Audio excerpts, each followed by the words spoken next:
This is americasdemocrats.org, the weekly netcast for stand-up Democrats. I'm your host, Jim Cuddy. On today's show, a former ambassador with extensive knowledge of the Arab world says Mitt Romney is not ready for prime time, and his top advisors are the same people who thought invading and occupying Iraq was a great idea. An expert in predicting election results says that President Obama can win re-election by making sure that African Americans, Latinos, and union members show up at the polls. And he's now using mathematical models to predict the president's re-election. And Bill Press talks with Pulitzer Prize-winning columnist Clarence Page about the 47% of us who Mitt Romney thinks are lazy victims. Are you tired of Tea Party Republicans and Rush Limbaugh dominating the airwaves? Do you want the facts you won't get on Fox or even on CNN? Then stay tuned. Our sponsor, 21st Century Democrats, works hard to get everyday Democrats involved in returning our party to its roots and to success at the ballot box.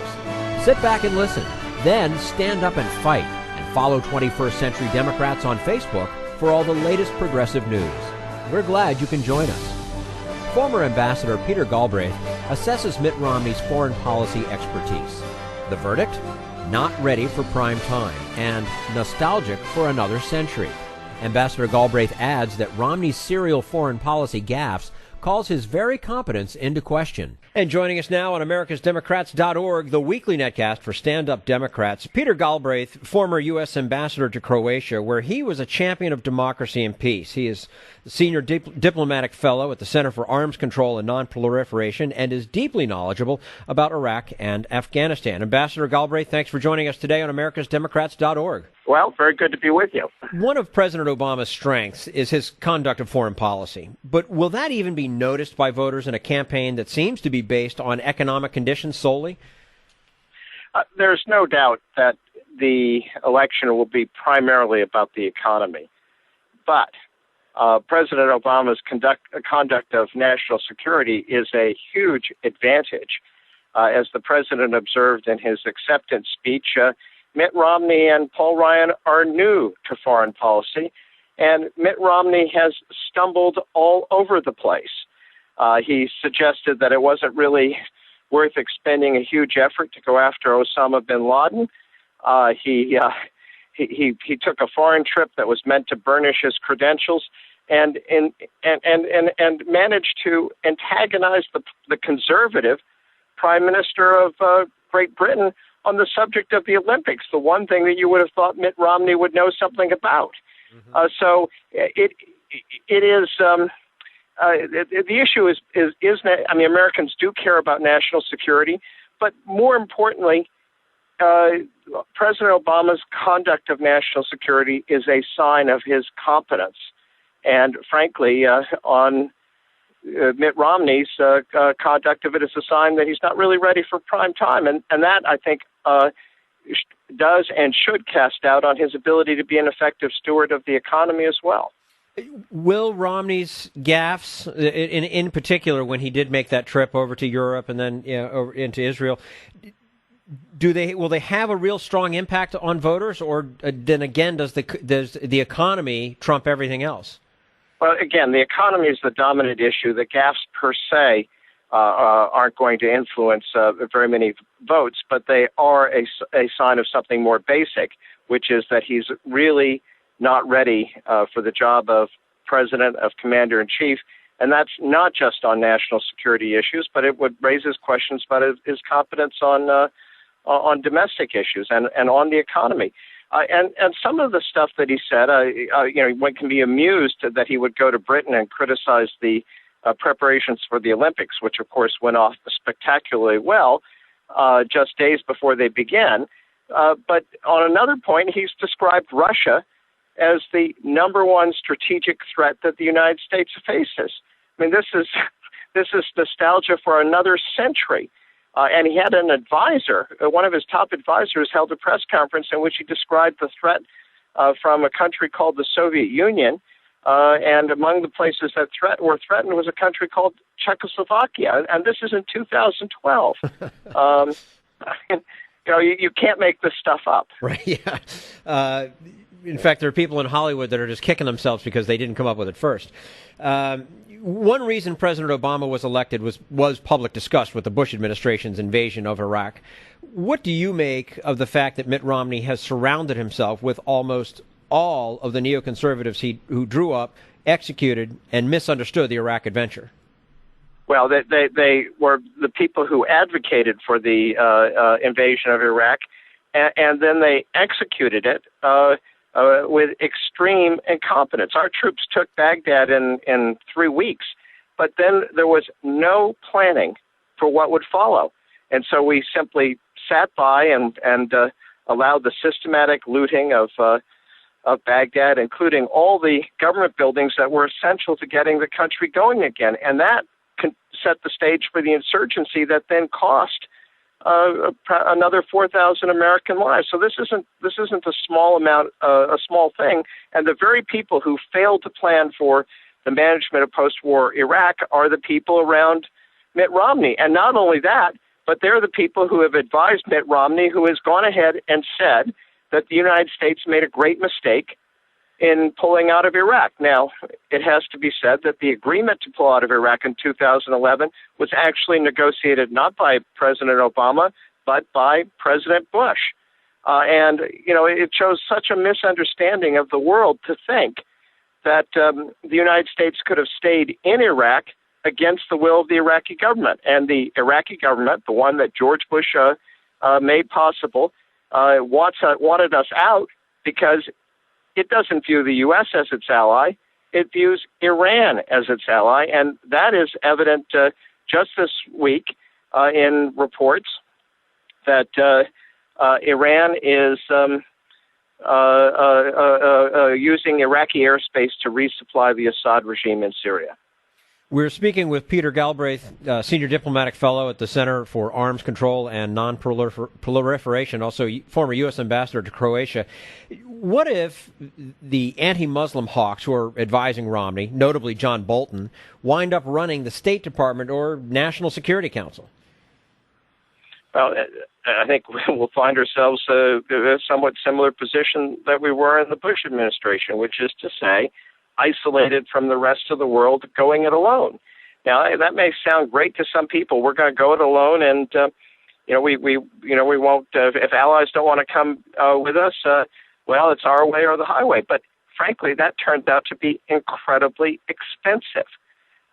We undertook the entire Iraq war, cost us $1 trillion solo, and you compare that to how President Clinton conducted the two interventions in the Balkans, in Bosnia in 95, Kosovo in 99, or how President Obama has conducted the intervention in Libya. Incidentally, all three of those military interventions, Bosnia 95, Kosovo 99, Libya 2011, were 100% successful. All our objectives were achieved, and without losing a single American or NATO life, and in circumstances where our European allies picked up between 70 and 90% of the cost. Now, that's the advantage of cooperation as opposed to trying to do it alone. You are going to be more successful, and it will cost you far less. The Iraq war cost the U.S. $1 trillion. Getting rid of Muammar Gaddafi and bringing democracy to Libya cost the U.S. a couple of $2 billion. A number of foreign policy analysts are appalled that the Iraqi government that has emerged after the war is not only not the democracy we hoped for, but obviously is actually supporting many of Iran's policies, as you had pointed out, and opposing sanctions against Iran. So how do we change that, or can we change that? I mean, what steps do we take? Well, this was the result of the very reckless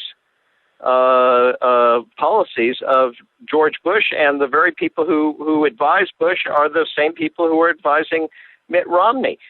They went into Iraq without understanding the nature of Iraq. And it isn't that Iraq is undemocratic. It is democratic, but the majority of Iraq are Shiites, and they view Iran as their natural ally. The political parties that are most prominent among the Shiites are ones that were supported by Iran. One of the largest, the Supreme Council for the Islamic Revolution in Iraq. Now, that name ought to clue you to the fact that it may not exactly represent our values. It was actually founded in Iran in 1982 by the Ayatollah Khomeini. Now, this was actually known. Now, I'm not telling you something that any careful reader of the newspaper couldn't have found out.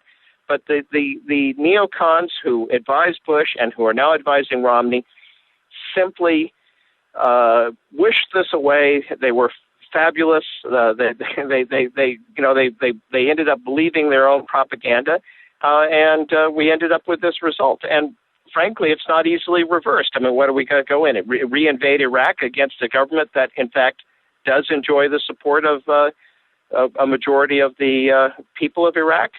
I mean, the one thing we can do is to continue to support the Kurdistan government in the north of Iraq, which has a foreign policy diametrically opposed to the Maliki government in Baghdad, which is supporting democracy in Syria, supporting the opposition, and is cooperating with us. But, it's a rather limited success given all the cost. Are we then just left on the sidelines, not able to really do anything to kind of turn it around or correct things? Or do you just start small and, as you say, support the group in the north and just kind of let things play out? Well, we don't have a magic wand in this world. That's why cooperation actually is rather useful. We can't simply change the views of the Iraqi government. Yes, we can be engaged with them, and we have been. Vice President Biden has made something on the order of 10 trips to Iraq. He has very close ties. He exercises influence. But in the end, George Bush installed or made possible the installation in Iraq of a government that is now Iran's closest ally in the world. Short of another full-scale invasion of Iraq, there isn't a lot that we can do about it. Do you see Iraq ever really truly being a U.S. ally?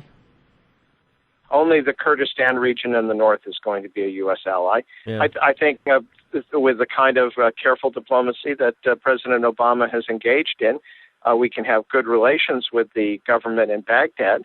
But it's not going to be a close ally, at least as long as the current religious regime is in power in Tehran, and as long as there's the current level of hostility between the U.S. and Iran.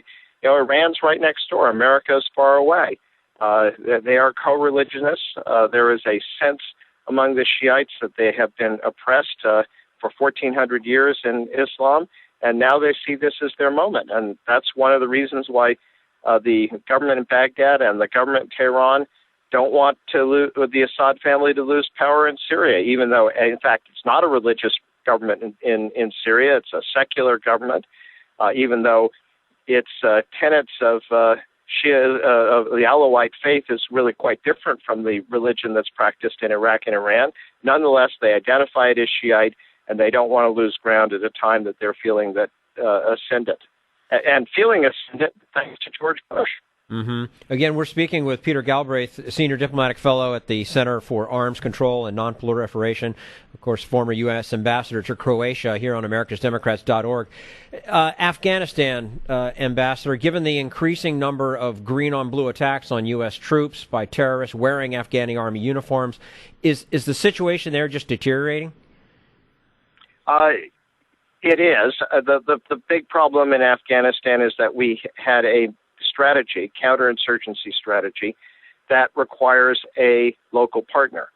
U.S. troops can go into an area, we can secure the area, then it requires a competent Afghan army that can replace us, otherwise we'd be there forever. It requires Afghan police who can provide law and order, and a government that can provide honest administration. Once you have that, then you can put money in for economic development. As things get better, the less committed Taliban will come over to our side. The medium committed ones will lay down their arms, and then the population will rat out the extremists. That's the theory. The problem is we don't have a partner. There is no Afghan army that can provide security. The police are stunningly corrupt. The government is corrupt. So, and not only is the government corrupt, but it collaborates with the Taliban, or the local power brokers do. The preconditions aren't there, and that's why the situation is continuing to deteriorate. And of course, because of the corruption in the police, and because there's no way to actually vet who becomes a policeman, the Taliban are able to infiltrate the police. They've been able to infiltrate the army, and these infiltrators are the people who then are carrying out these attacks on U.S. and allied troops. And of course, when these attacks take place, that makes it harder for the U.S. forces to work closely with the Afghans, because you don't quite know who you're working with, or when they might pull out a grenade or open up with their automatic weapon. No easy answers on any of this.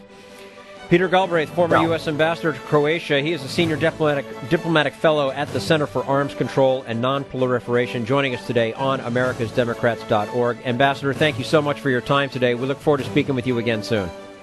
Well, great to be talking to you. And this is americasdemocrats.org, the weekly netcast for stand-up Democrats.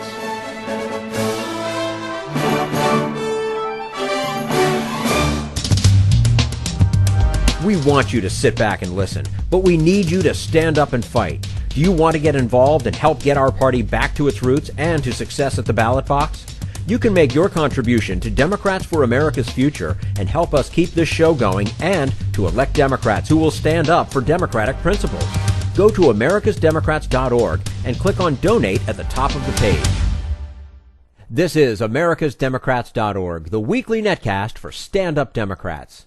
Coming up in just a few minutes, a leading political scientist says the key to President Obama's re-election is turnout, getting every last leaner to register and to mobilize African Americans, Latinos, and organized labor.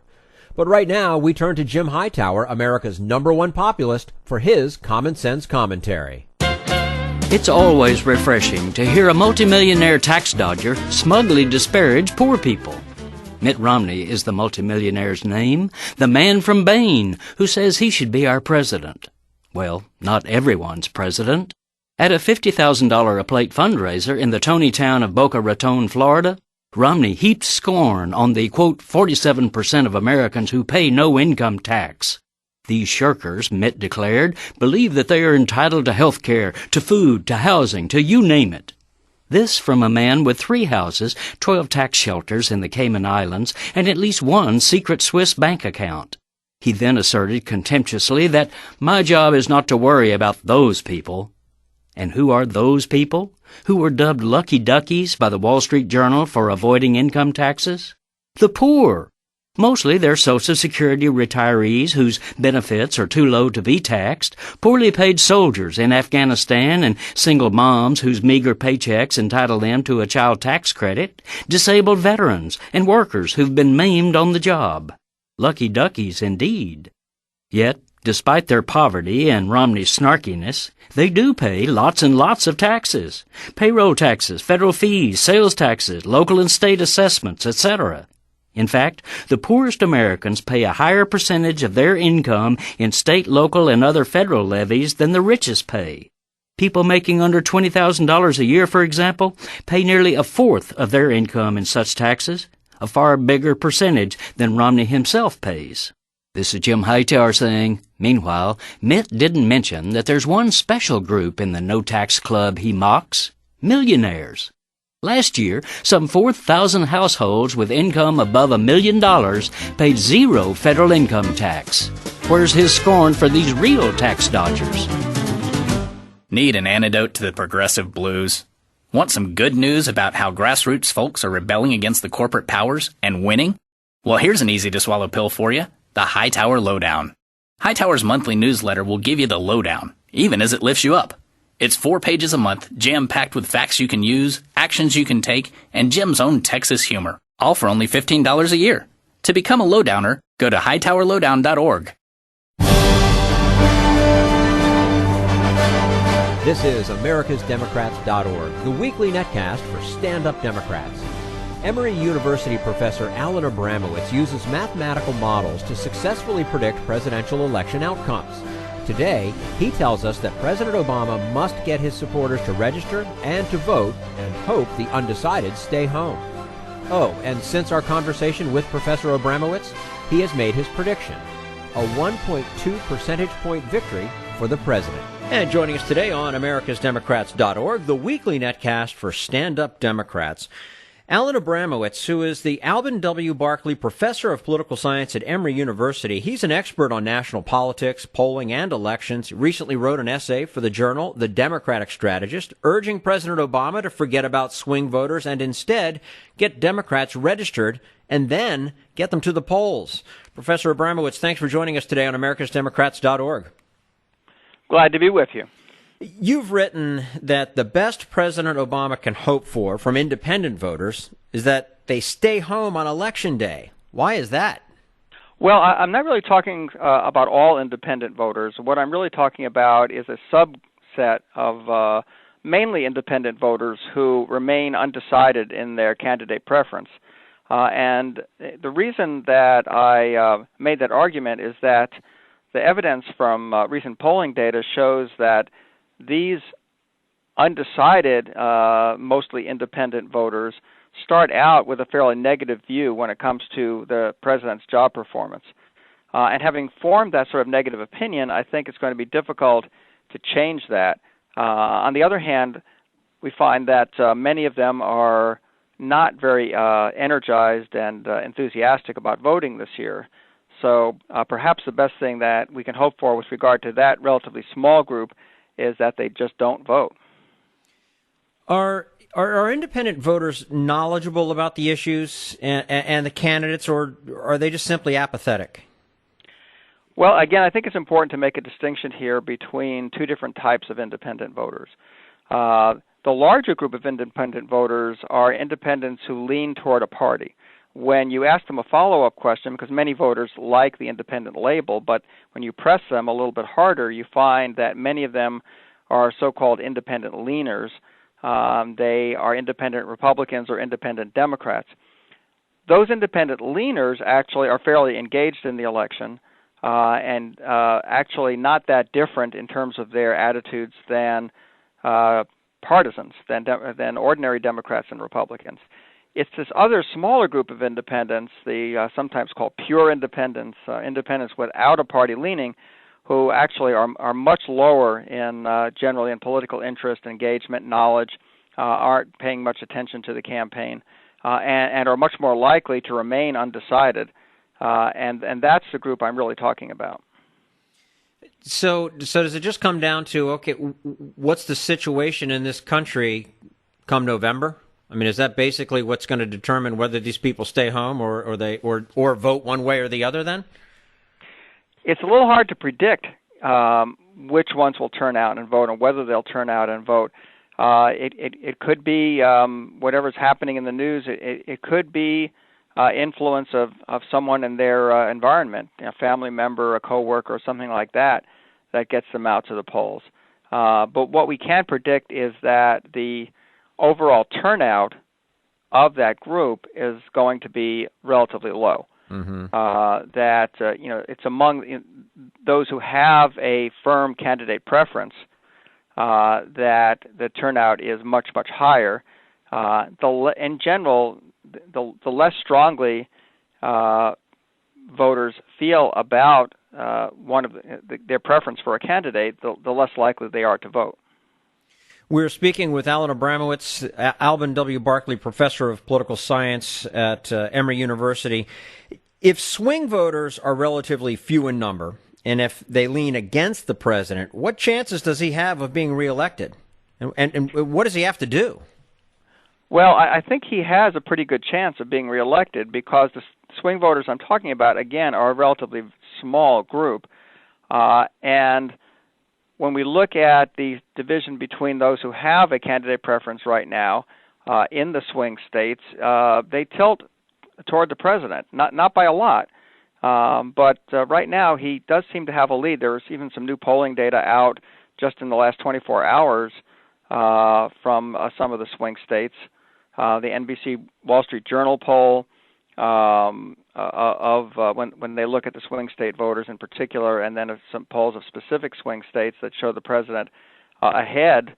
But the other key factor there is going to be turnout, and it's going to be making sure that the Democratic constituencies get registered and get out to vote. I really think that's going to be the key to this election, making sure that younger voters, Latinos, African Americans, union members, and so on are registered and that they get out to vote. And I think that's what we've been seeing the president's campaign focusing on in recent weeks. Trying to recreate the energy of 2008 seems nearly impossible, or maybe flat out is impossible. So what does he have to do? I mean, how do you energize that base to come out? How do you get these people up and to come out to the polls? Well, I think it has to be a little bit different this time than it was 4 years ago, because obviously the energy 4 years ago had a lot to do with Barack Obama's unique characteristics as a candidate, and now he's the incumbent. He's been in office for 4 years, and things are a little bit different. But I think the key to energizing the Democratic base and getting them out to vote this time is going to be emphasizing the choice and the differences between what the president is going to do or would do in his next term versus what the Republicans are offering, versus what Mitt Romney is talking about doing. Focusing on those differences and just how sharp a choice there is and how important it is, and really how dangerous it would be to have a Republican president and Congress in 2013 and 14, given what we've seen over the last 4 years. We're speaking with Professor of Political Science at Emory University, Alan Abramowitz. He recently wrote an essay for the journal The Democratic Strategist, urging President Obama, of course, to forget about swing voters and instead get Democrats registered and then to the polls. And Professor, you also talk about large number of unregistered voters. How would you characterize them compared to the swing voters, and are they the president's best hope? There are actually a lot more of them than there are swing voters. There's a fairly large group of people who are not registered to vote, but who are eligible to vote. And what I found pretty consistently in looking at polls in the swing states, but also in the whole country, is that among these unregistered but eligible voters, the president has a big lead over Mitt Romney when they're asked about their preference. Interestingly, what I found was that the unregistered voters who favor President Obama are actually more engaged in the election and more interested in more enthusiastic about voting by quite a bit than the unregistered Romney supporters. So I think there is an opportunity there to get a good number of these folks registered to vote and to get them out to the polls. And I think if the president can do that in a fairly close election, I think that could make a difference of a couple of percentage points, and which in turn could be the difference between winning and losing in a number of these swing states. Now, turning to one of the battleground states, Wisconsin, you argue that the recall vote in support of Republican Governor Walker should not be taken too seriously in terms of President Obama's chances of winning the state in November. Right. What did the polling show about support for Walker, and what does other polling show about the president? Well, even if you look at the exit polls there in the recall election, they showed that among those who voted in the recall election, President Obama was leading Governor Romney by a margin of about 6 or 7 points. And that was in a somewhat Republican-skewed turnout, because actually Republicans turned out at a higher rate, although there was overall a very high turnout for an off year, or for a state-level election. But the Republicans turned out at a higher rate than Democrats for that election. So I don't think that really changes my view of Wisconsin. I still think Wisconsin is a Democratic-leaning state. It's not a safe Democratic state, but it's one of the states that I think the president is likely to carry. The fact that Republicans showed out in greater numbers, does that suggest anything, or nothing at all? No, not necessarily, because again, this was not a presidential election, and there's a pretty consistent pattern that certain Democratic constituencies, especially younger voters and minorities, turn out in larger numbers in presidential elections than in other types of elections. And that's just one of the realities that Democrats have to live with, and try to deal with as best they can.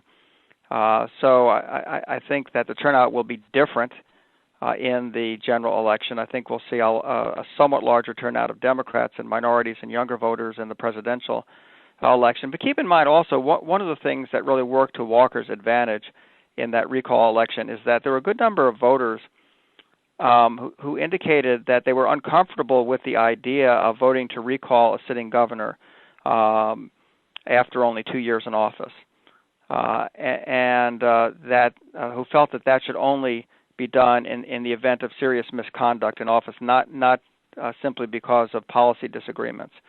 And I think that is something that was going to make it difficult, to succeed in this recall effort.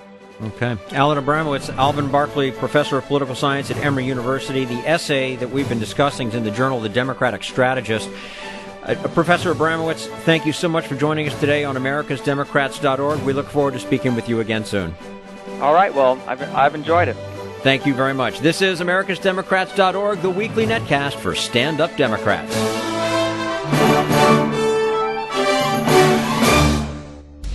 We want you to sit back and listen, but we need you to stand up and fight. Help get our party back to its roots and to success at the ballot box.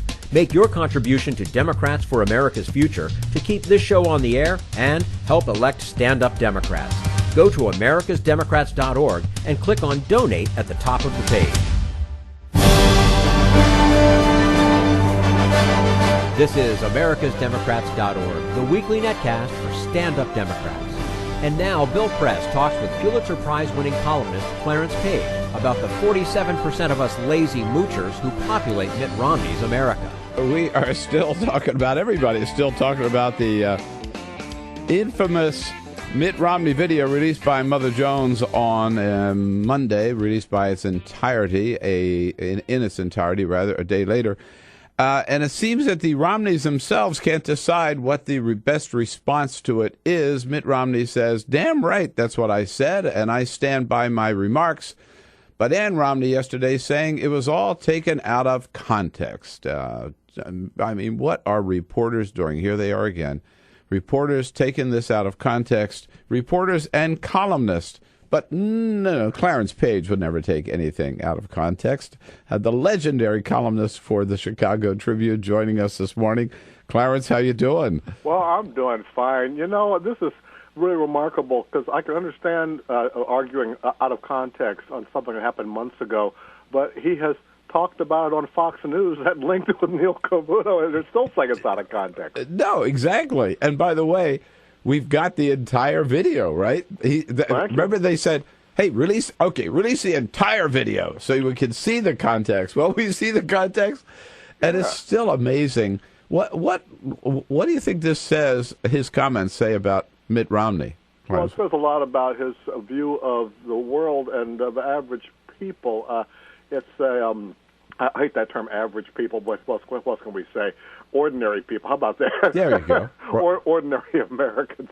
Yeah. There's even right-wingers say that, criticize Romney for conflating the figures here. He takes the 47% who are likely to vote for Obama and conflates that with the 47% who don't pay income tax, ignores the earned income tax credit and all of the reasoning behind that, which caused Ronald Reagan to support the idea of people with low income not paying taxes or income tax. Yeah, the earned income tax credit signed into law by Jerry Ford in March 1975, I think. That sounds right. That's right right in that window there.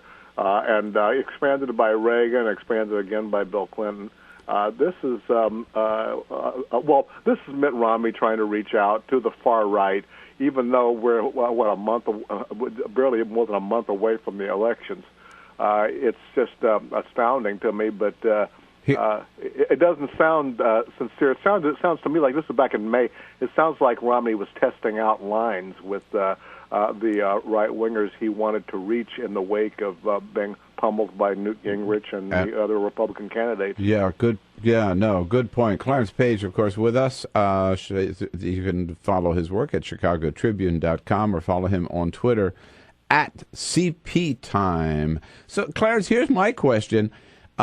Is Mitt Romney one of the 47%? Is he part of the 47%? He's part of the 47% that isn't likely to vote for Barack Obama. Right. But if you define it as some, which he did, right, as people who don't pay federal income tax. Now, we know he paid 13% in 1 year, but that's really all we know, right? Well, that's the thing. He's talking about people getting government benefits and feeling entitled. Yeah. He gets government benefits and feels entitled to it. It's this is, but he's getting caught up in all the right wing rhetoric. I wish the old Mitt Romney would come and shake some sense into the new Mitt Romney. What's the matter with you? I was in an event last night here in Washington speaking, and some guy came up to me afterward and he said, I thought he made a very good point that the one thing that Mitt Romney has really accomplished in his career is, if you want to call it, Romney Care in Massachusetts, where he showed he can work with Democrats, work with people across the aisle, and really get something done. That's something to be proud of, and that's the one thing he runs away from. Yeah, people I've talked to from Massachusetts say he was a decent governor, and of course that is the crowning achievement of his political career.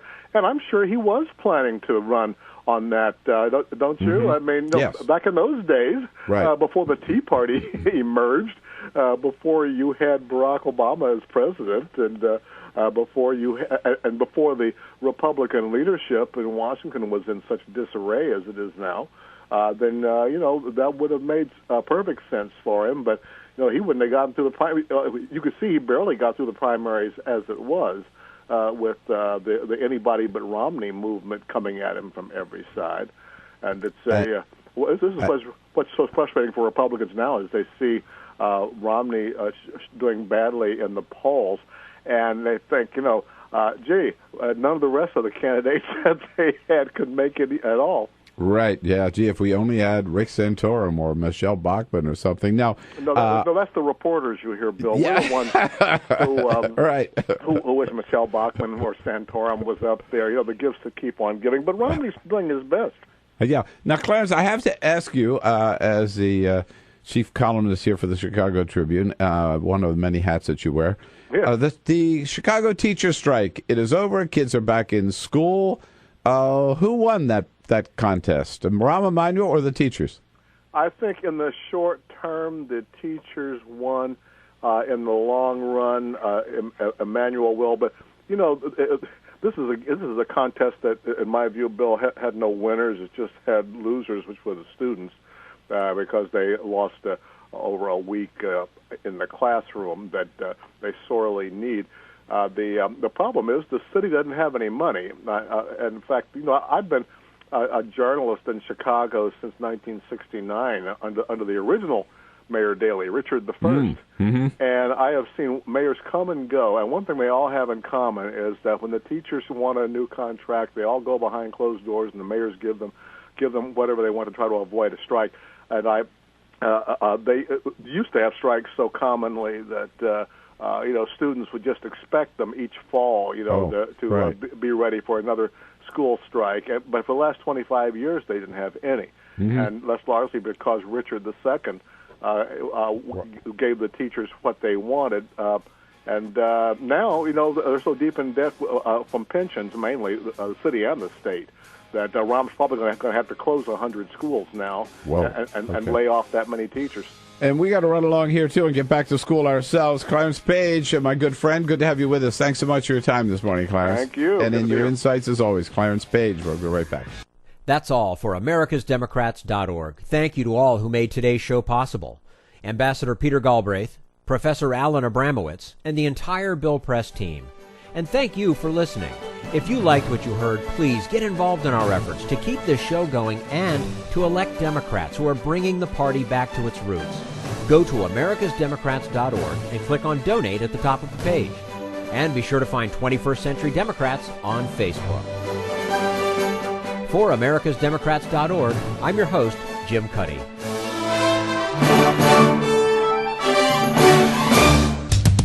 We want you to sit back and listen, but we need you to stand up and fight. Join us, support the show, and help elect Democrats who will stand up for democratic principles with your contribution today. Go to americasdemocrats.org